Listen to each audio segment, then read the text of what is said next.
분명히 양심에서 들리는 하나님의 메시지가 있는데 그걸 무시합니다.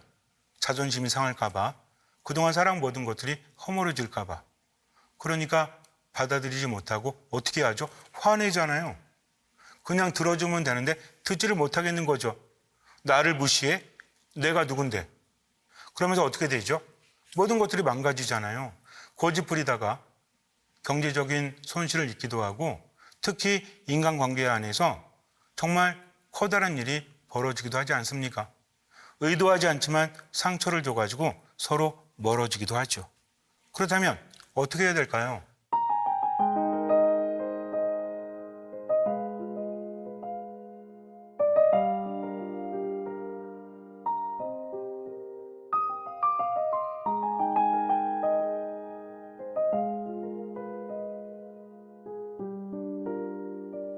참미예수님, 최황진 라파엘 든마 신부입니다. 지난 한 주간 잘 지내셨어요? 지난번에 말씀드린 대로 든마 신부라고 하는 것은 듣는 마음 신부예요. 그 저를 라파엘 신부 또는 든마 신부라고 불러주시면 됩니다. 여름 밤이었어요. 너무 더워가지고 잠이 오지 않았습니다. 새벽쯤 되었을 때 땀이 너무나 많이 흘러서 잠을 도저히 잘 수가 없는 거예요. 어차피 이렇게 뒤척거리느니 밖에 나가서 바람을 쐬야 되겠다. 강가로 갔습니다. 사람은 거의 없었어요. 가로등 몇 개는 있었는데 그리 밝진 않았습니다. 어쨌든 강가를 걷고 있는데 바람이 부는 거예요. 시원했습니다. 기분이 좋아졌죠. 그런데 뭔가 이상한 거예요. 강 밑에서부터 뭔가 올라오는 게 보였습니다. 아주 작은 거였는데 시꺼먼 거였어요. 깜짝 놀라가지고 봤죠. 뭔가가 강으로부터 난간을 타고, 돌로 된 난간을 타고 위로 올라오고 있었어요. 뭔가 하고 바라봤는데 개였습니다. 개. 멍멍 짖는 개가 아니라 개. 참개라고 하죠. 올라오고 있는 거예요. 그래서 아니 왜 올라오고 있나? 올라오고 나서 길을 가로질러서 도로 쪽으로 가는 거예요. 도로가 왕복 8차선인가 그랬는데 도로로 가면 큰일 나잖아요. 그래서 제가 발로 슬쩍슬쩍 밀었어요. 밀어가지고 강으로 떨어뜨렸죠. 그리고 가던 길을 계속해서 가려고 하는데 뭔가 감이 안 좋아요. 그래서 잠깐 기다려봤더니 그놈의 개가 또 올라오고 있는 겁니다. 아니 뭐지 쟤는 왜 자꾸만 죽을 길을 가려고 하지? 올라온 다음에 또 밀어넣었죠. 그리고 가려다가 또 이상해서 지켜봤는데 또 올라오고 있는 겁니다. 계속 올라오는 거예요. 근데 이 몸짓이 좀 이상해요. 왜 앞으로 가려고 하는데 자꾸 맞고 그러지? 하면서 뭔가 반항적인 그런 느낌이 들었어요. 저만의 느낌이었는지 모르겠지만. 그래서 아니 그러면 안 된다라고 아무리 말을 해도 알아들을 리가 없잖아요. 제 말을. 그래서 집어가지고 저 멀리 던졌습니다. 그리고 한참 기다렸는데 올라오지 않더라고요. 그 길을 떠났죠. 글쎄요, 그 개가 다시 올라와서 도로 나가는지 모르겠지만 올라오지 않았기를 바라봅니다. 개는 모르는 거죠. 자기가 어디로 향하는지. 저는 알고 있잖아요. 그래서 막고 있습니다. 개는 앞으로 가려고 하는데 막으니까 짜증나고 화가 났겠죠. 그래서 몇 번은 시도합니다. 이런 생각을 했어요. 나는 어떠한가? 내가 하느님을 따르고 있다라고 하는데 내가 원하는 것을 하면서도 이 끝에 뭐가 있는지 알고 있는 걸까? 삶의 경험을 통해서 그런 경우 있죠. 때로는 감정에 따라서 움직입니다. 때로는 생각에 따라서 움직이죠. 그리고 후회를 해요. 왜 그랬을까? 내가 그때로 돌아간다면 이러지 않았을 텐데. 그런데 삶을 길게 보면 또 그러고 있다는 거죠. 똑같은 상황은 아니지만 비슷한 상황에서 비슷한 말을 하고 비슷한 행동을 하고 비슷한 표정을 짓습니다. 도대체 왜 그러는 걸까요? 우리가 그것을 고집이라고 부르죠. 고집은 왜 생기는 걸까요? 고집은 좋은 걸까요? 나쁜 걸까요? 고집이라는 것은 그 자체로 좋다 나쁘다 말할 수 없죠. 어떻게 어떤 상황에서 고집을 부리냐에 따라서 달라질 수 있기 때문이죠. 보통 외고집이라고 하죠. 장인들의 외고집, 나쁘다고 말할 수 없어요. 전통과 기술을 이어가기 때문입니다. 그런데 황소고집, 고래심취라고 한다면 좋은 의미로는 쓰지 않죠. 황소고집은 뭐죠? 능동적인 고집이죠. 앞으로 나아가려고 합니다. 마치 황소가 계속해서 몰아붙이듯이 뭔가 강하게 밀어붙이면서 고집을 부리는 거죠. 고래심줄은 무엇이죠? 수동적인 고집이죠. 몰아붙이지는 않지만 버티고 있는 겁니다. 아무리 해도 나는 안 변한다 라고 하는 거죠. 나의 고집은 황소고집인가요? 아니면 고래심줄인가요? 고집이라는 것은 때론 좋기도 하지만 많은 경우에 부정적으로 와닿습니다. 그렇다면 왜 고집을 부리는지를 알아야 되겠죠. 심리학에서는 이것을 후회 회피라고 합니다. 이미 여기까지 왔는데 지금 바꾸면 그동안의 모든 것들이 다 헛수고요 무너진다는 거죠. 이게 아까운 겁니다. 그래서 나이가 들면 들수록 고집이 강해질 수밖에 없는 거죠. 나이가 많다고 해서 무조건 고집이 강하다고 말하는 게 아닙니다. 평균적으로 그럴 수밖에 없다는 거죠. 왜냐하면 그동안 살아온 세월이 많은 만큼 많은 것을 쌓아놨기 때문에 그것이 눈에 보이는 것이든 눈에 보이지 않는 것이든 무너지는 게 안타깝고 아까운 거죠. 또 이것을 매몰 비용 오류라고 합니다. 인간은 이미 지출한 비용에 대해서 그것이 회수 불가능하다. 다시 찾을 수 없음을 알면서도 거기에 집착하는 겁니다. 내가 어떤 비용을 지불했는데 그건 맞는 거야. 정당한 거야. 그럴 수밖에 없는 거야. 라고 생각을 해야만 마음이 편하기 때문이죠. 근데 여기서 멈추지 않습니다. 더 비용을 들이기도 하죠. 예를 들어서 극장에 갔는데 영화가 재미가 없어요. 그러면 빨리 나오는 게 시간을 절약하는 거죠. 하지만 대부분의 경우에 그냥 앉아 있죠. 왜냐하면 돈을 내고 들어왔기 때문입니다. 만약에 집에서 텔레비전을 보는데 영화를 해요. 재미없어요. 그럼 채널을 돌리거나 안 보겠죠. 그런데 극장에 갔을 때는 비용을 이미 지불했잖아요. 그렇기 때문에 기대를 하는 겁니다. 그래, 끝에는 재밌을 거야. 아마 그럴 거야. 하면서 텔레비전 채널 돌리듯이 나아오지 않는다는 거죠. 바로 이겁니다. 내가 이미 투자를 한 것에 대한 집착이 그 방향을 자꾸만 지키려고 하는 그런 고집이 생기게 한다는 거죠. 성경에 봐도 바리새인이나 율사들, 지난주에도 제가 말씀을 드렸지만 지난주에는 인지 부조에 대해서 얘기를 했죠.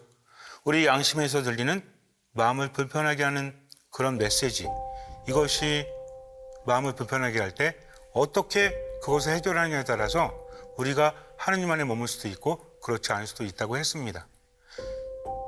이 인지 부조화와 연결되는 게 바로 고집이라는 거죠. 율법학자들과 바리새인들은 고집을 부립니다. 예수님을 인정하지 않으려고 했죠. 왜냐하면 그분의 출신이 대단한 것이 아니었기 때문입니다. 또 그분께서는 율법학자들과 바리새인들을 비판하고 반대했기 때문이죠. 그들은 인정할 수 없었던 거예요. 오랜 전통 안에서 율법학자들과 바리새인들이 누렸던 지위라는 게 있죠. 율법학자들은 율법을 가르칩니다. 하느님의 말씀을 사람들에게 가르치면서 자신들이 의도하든 의도하지 않든 그들은 그 위에서 군림하면서 자꾸만 조종했던 것이죠. 율법을 잘 지킬 수 있도록 율법이 점점 늘어나면서 지키지 않았을 때는 그들을 탓하면서 자신들은 가르치는 사람, 위에 있는 사람이 되어버린 거죠. 바리새인은 어떻습니까? 바리새인이라는 뜻은 경건한 자란 뜻이거든요. 그들이 경건하다는 것은 율법을 잘 지키기 때문에 그래요. 그들이 경건하다는 것은 다른 사람들은 경건하지 않다, 것이라는 것을 포함하고 있죠. 그렇기 때문에 그들은 남에게 보이는 것을 매우 중요하게 여깁니다. 나는 율법을 지키고 나는 다른 사람들보다 나은 거야 하면서 자의식이 높았다는 거죠. 겸손하지 않았습니다. 이거를 인정하지 않으면서도 알고는 있었죠. 그런데 예수님께서 그걸 비판하십니다. 그래서 마음에 안 들었던 거예요. 문제는 여기에서 적대감과 분노가 생겨난다는 겁니다. 그동안 내가 살아왔던 모든 것에 대해서 건드리는 사람이 싫은 거예요.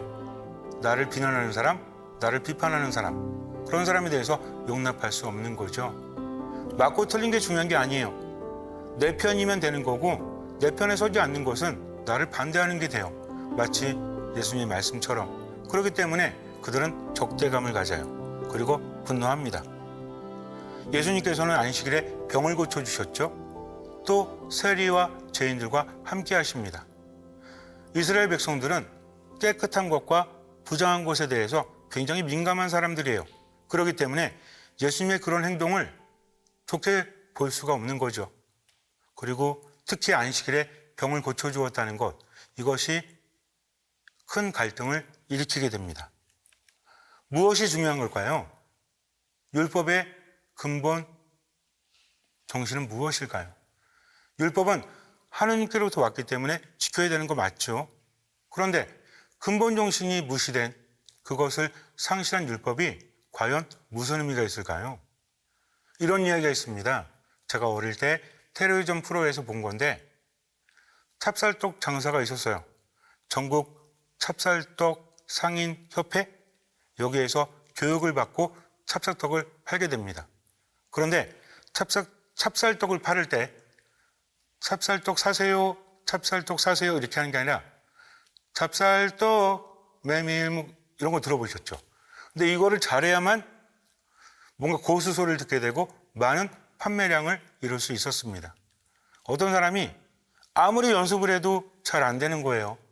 찹쌀떡, 메밀묵 이렇게 잘 안 돼요. 그래서 그 고수를 찾아갑니다. 원조 할아버지를 찾아갔어요. 무릎을 꿇고 이야기합니다. 저를 좀 도와주십시오. 찹쌀떡을 팔아서 돈을 많이 벌고 싶은데 저는 잘 안 됩니다. 찹쌀떡, 메밀묵 이게 잘 안 돼요. 어떻게 하면 잘할 수 있을까요? 그랬더니 원조 할아버지가 눈을 잠깐 감고 생각을 하시더니 눈을 번쩍 뜹니다. 그리고 그를 바라보면서 이렇게 말씀하세요. 나는 원래 그래 말투가 그랬대요. 그러니까 찹쌀떡 메밀묵이라는 것이 어떤 의미 있는 게 아니라 그분의 말투가 원래 그랬다는 거죠. 그 말투가 찹쌀떡 메밀묵 이렇게 되어버렸다는 겁니다. 중요한 건 무엇을 파느냐지 어떻게 외치느냐가 아니었다는 거죠. 그런데 사람들은 거기에 묶여가지고 이거를 잘해야 돼 라고 말했다는 겁니다. 우스갯소리에 불과하지만 어쩌면 율법을 지키는 것도 그런 면을 드러내고 있는지도 몰라요. 율법의 근본 정신이다. 안식일법을 지켜야 된다. 안식일은 쉬어야만 되는 거죠. 일을 해서는 안 됩니다. 사람뿐만 아니라 가축들도 일을 해서는 안 된다는 거죠. 그 의미가 무엇일까요? 여러 가지 의미가 있지만 하느님께서 창세기를 보면 6일 동안 일하시죠. 그리고 하루를 쉬십니다. 중요한 건 뭐냐면 하루를 쉬면서 하느님 안에 머물러야 된다는 거죠. 그래서 그날은 거룩한 날이죠. 주님의 날인 겁니다. 일을 하면서 시간을 보내는 것이 아니라 쉬면서 하느님만을 생각한다. 하느님 안에 머물러야 된다라고 하는 거죠. 또 이스라엘 백성들은 이집트에서 종살이를 했어요. 바쁘게 살았다는 거죠. 그런데 이제 하느님께 구원을 받았고 7일째 되는 날은 일에 얽매이지 말고 해방자이신 하느님 안에서 머물라는 겁니다. 그리고 세 번째가 중요한데 복지를 말하죠. 그때 노동법이 있었던 것도 아니고 보통 일을 한다고 하면 노예나 외국인들 이런 사람들이 일을 하죠. 가지지 못한 사람들. 그 사람들은 쉴 수가 없어요. 요즘에는 노동법에 의해서 하루에 몇 시간 또는 일주일에 몇 시간 정해져 있죠. 근데 그들은 그렇지 않았어요. 계속 일을 해야 되는 거예요. 얼마나 힘들까요? 만약에 권장사항으로 종들에게 너무 일을 많이 시키지 마라 라고 한다고 할지라도 돈이 있는 사람들이 그것을 들을 리가 없죠. 그래서 정해 놓은 겁니다. 안식일에는 일을 해서는 안 된다. 그러면 종들도 가축들도 편히 쉴 수 있다는 겁니다. 그래서 예수님께서는 말씀하시죠. 안식일이 사람을 위해서 있는 거지 사람이 안식일을 위해서 있는 것은 아니다라고 하십니다. 그 근본 정신을 알아야 된다는 거죠. 율법의 근본 정신이 뭡니까? 우리 이미 알고 있죠. 바로 사랑이에요. 사랑이라는 것은 두 가지 측면에서 생각해 볼 수 있는데 하나는 하느님을 사랑하고 또 하나는 이웃을 사랑하는 거죠. 그렇다면 어떻게 사랑해야 될까요? 이것이 황금률이에요. 율법의 근본 정신이라고 말합니다. 다른 사람들이 내게 해주기를 바라는 그대로 그들에게 해주는 것. 원래 그 당시에 율법학자들 사이에서는 율법의 근본 정신에 대해서 이것보다는 조금 소극적인 것을 말했죠. 다른 사람이 내게 하지 않았으면 하는 것을 나도 그 사람에게 하지 않는 것. 근데 예수님께서는 이것을 확장시키십니다. 다른 사람이 내게 해주기를 바라는 그대로 그에게 해주라는 거죠. 즉 상대방의 입장을 생각하라는 겁니다. 내가 원하는 것뿐만이 아니라 상대방이 무엇을 바라는지 그것을 생각해야 된다는 거죠. 이것이 율법의 근본 정신이죠. 사랑입니다. 그런데 바리사이나 율사들은 어땠죠? 적대감을 느낍니다. 분노를 느낍니다. 이게 잘못됐다는 거죠. 사랑이 없기 때문에 잘못된 거죠. 그들은 율법이 하느님께로부터 왔다는 것을 분명히 알고 있어요.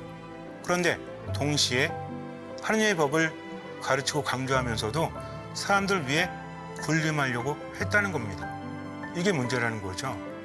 아주 간단하게 말하면 이거죠. 내가 누군데 어찌 감히 나에게, 바로 이런 느낌입니다. 이해되시죠? 그들은 하느님의 율법을 강조하면서도 점점 사랑을 잃어버리게 되죠. 그리고 또 어떻게 합니까? 예수님께서 그들을 비판하시잖아요. 마태복음 23장에 보면 불행하여라 너희 위선자 율법학자들과 바리사이들아, 너희가 겉은 아름답게 보이지만 속은 죽은 이들의 뼈와 온갖 더러운 곳으로 가득 차 있는 회칠한 무덤 같기 때문이다. 이처럼 너희도 겉은 다른 사람들에게 의인으로 보이지만 속은 위선과 불법으로 가득하다 위선자들아 라고 말씀하십니다. 즉 사람들이 보이는 데서는 거룩한 척했지만 사람들이 보지 않는 곳에서는 별의별 짓을 다 했다는 거죠. 그들은 스스로 그것을 알고 있습니다. 그렇기 때문에 더 불편한 거예요. 예수님의 말씀을 받아들이지 못하는 이유는 그것을 받아들이면 자기들이 그동안 지켜온 모든 것들이 무너지기 때문이죠. 그래서 여기서 판단을 해야 되는데 그분의 말씀을 듣고 따르면 되죠. 하지만 그렇지 않습니다. 고집을 부려요. 그러면서 예수님의 말씀이 틀렸다라고 말하려고 합니다. 그런데 예수님께는 기적의 힘이 있죠. 많은 사람들이 예수님을 따르죠. 그러니까 이러지도 못하고 저러지도 못하는 겁니다. 그러면서도 점점 예수님에 대한 올가미가 다가오고 점점 예수님을 옥죄어 가죠. 그들은 꼬투리를 잡으려고 합니다. 정말 부지런해요. 예수님께서 가시는 곳마다 따라다닙니다. 그리고 거기에서 틈을 발견하려고 하죠. 하지만 아직 예수님의 때가 되지 않았기 때문에 그들은 어쩌지를 못해요. 그들은 이렇게 말합니다. 요한복음 11장에서 한 사람이 백성을 위하여 죽는 것이 나라에 더 낫다. 이 말은 예수님을 죽이려고 하는 거죠. 그분께 죄가 있어서가 아니라 한 사람이 죽는 게 더 낫다라고 합니다. 또한 예수님께서 살리신 라자로까지도 죽여버리려고 해요. 그들의 고집은 결국 패망이 될 수밖에 없죠. 고집을 부리다가 망하게 되는 겁니다. 그들이 기다려온 하느님마저 알아보지 못했으니까. 그렇다면 우리는 어떤가요? 분명히 양심에서 들리는 하느님의 메시지가 있는데 그걸 무시합니다. 자존심이 상할까 봐, 그동안 살아온 모든 것들이 허물어질까 봐. 그러니까 받아들이지 못하고 어떻게 하죠? 화내잖아요. 그냥 들어주면 되는데 듣지를 못하겠는 거죠. 나를 무시해? 내가 누군데? 자식들이 부모에게 하는 말을 듣지 않고 배우자 간에도 귀를 기울이지 않아요. 나는 옳다. 나는 모든 것을 다 안다. 그렇다면 여유가 있어야 되는데 상대방이 말하는 것이 내 뜻과 다르다고 하면 화를 내는 겁니다.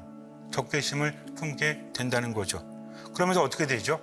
모든 것들이 망가지잖아요. 고집 부리다가 경제적인 손실을 입기도 하고 특히 인간관계 안에서 정말 커다란 일이 벌어지기도 하지 않습니까? 의도하지 않지만 상처를 줘가지고 서로 멀어지기도 하죠. 그렇다면 어떻게 해야 될까요? 결국 고집의 끝에는 고통만이 남아있는데 나도 힘들고 다른 사람들도 힘들죠. 이때 우리 어떻게 해야 됩니까? 회개해야 합니다. 회개라는 것은 생각과 방향, 마음을 바꾸는 것. 그리스어로 메타노이아라고 합니다.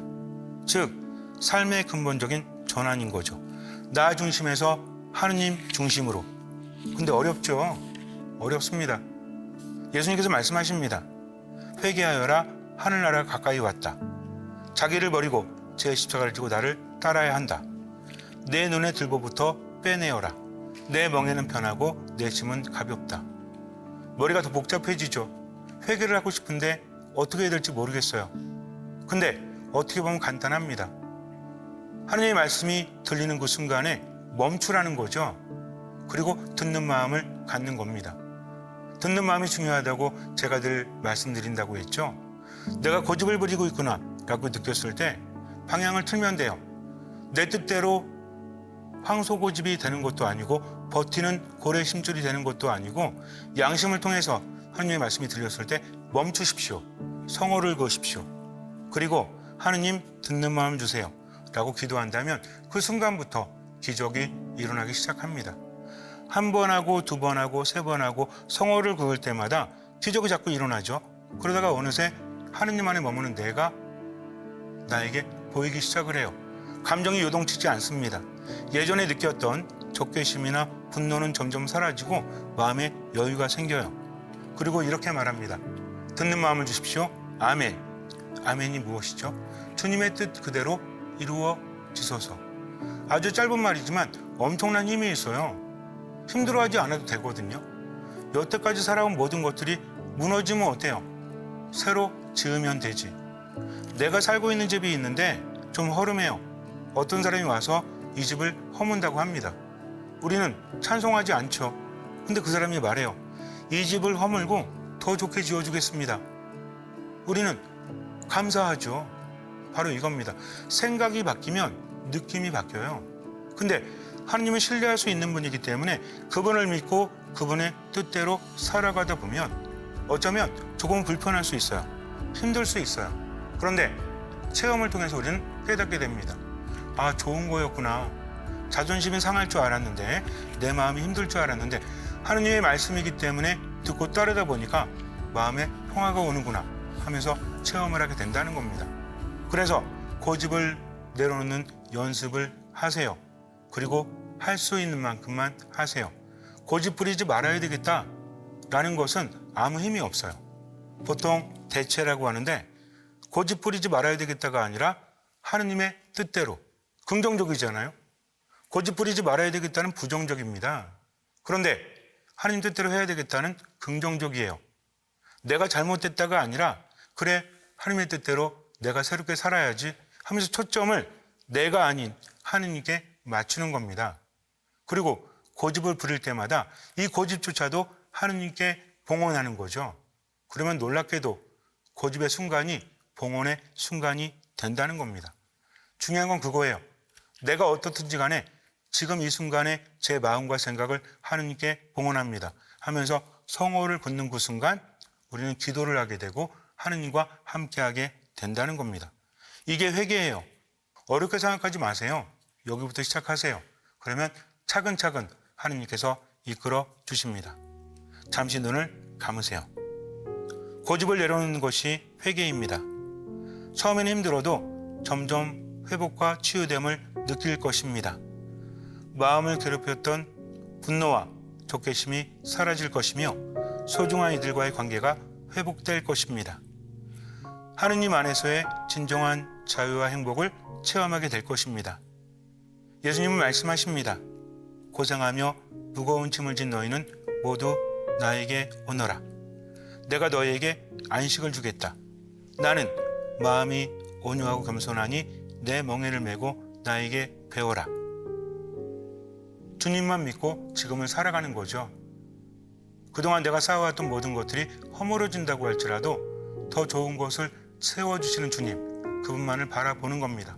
주님은 나를 나보다 더 잘 아십니다. 주님은 나를 나보다 더 사랑하십니다. 그분을 신뢰하기 때문에 지금의 내 감정, 생각을 맡기는 거죠. 그리고 할 수 있는 만큼만 실천하는 겁니다. 마음 편하게. 그냥 그렇게 주님을 신뢰하면서 지금을 살아가십시오. 주님께서는 그 믿음을 보시고 우리 삶에 놀라운 기적을 일으켜 주실 것입니다. 아멘.